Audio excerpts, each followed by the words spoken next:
Hello, welcome to day 3 of Isolation Nature Challenge. I'm with another tree. This tree is a hazel tree, and you can tell it's hazel because it's got loads and loads and loads and loads and loads of new stems. The really new ones are tiny weeny, and hazel has really tiny little fluffy leaves. They're really soft.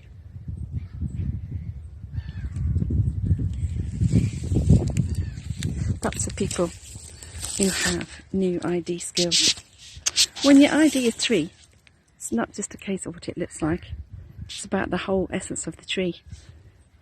Where are they living? Who are they living next to? Who do they support? Have they got any medicine? And what are the stories about them? Stories about trees can tell us something about the nature and properties of trees. And here is a very short extract of a much, much longer story about Finn MacCumhail.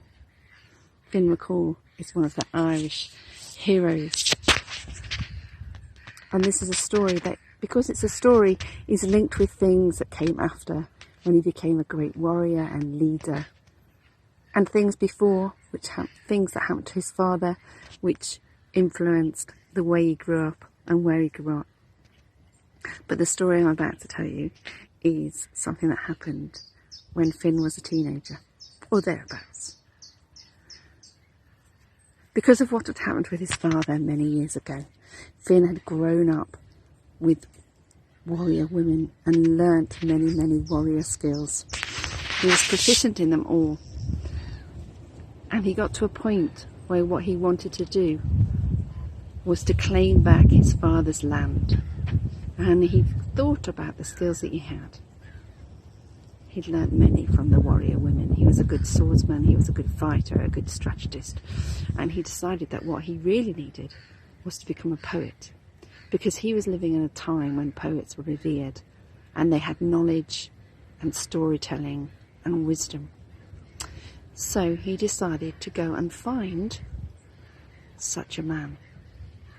Now, such a man was called Finn, and he was a druid and a sage and a poet, and he lived near the River Boyne in Ireland. And he'd been living on the river for more than 7 years by the time that Finn found him, and he spent 7 years fishing every day, fishing and fishing for the salmon of wisdom. And the salmon was so wise because the salmon had swallowed 9 nuts, 9 hazelnuts from the 9 hazels in the sacred grove around the well.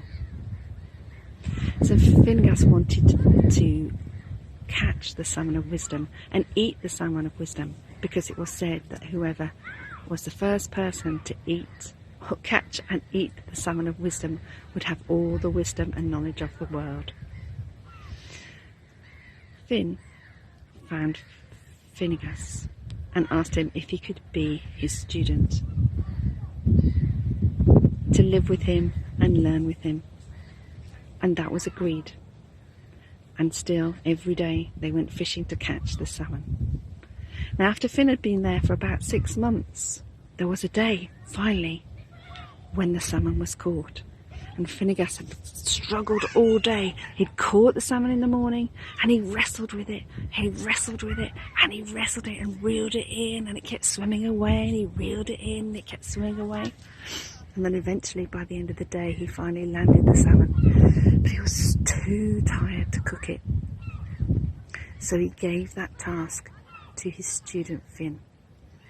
He said, "Please, can you cook this for me? I'm going to have a rest, and when it's cooked, come and get me." "Okay," said Finn, "I can do that for you." And he built a fire, and he put the salmon on the spit, and he turned it this way and he turned it that, and he cooked it really carefully. He was a bit worried about how it was cooking. So on one side there was a bit of a blister, so he patted it down with his thumb, and the salmon was so hot. He burnt his thumb, and without thinking, he licked his thumb and swallowed some of the oil from the salmon. When the salmon was cooked, he went to wake his master. "The salmon's ready," he said. His master looked at him and said, "Finn, have you eaten any of that salmon? Because your eyes look very different." Finn said, "No, I haven't eaten any of the salmon."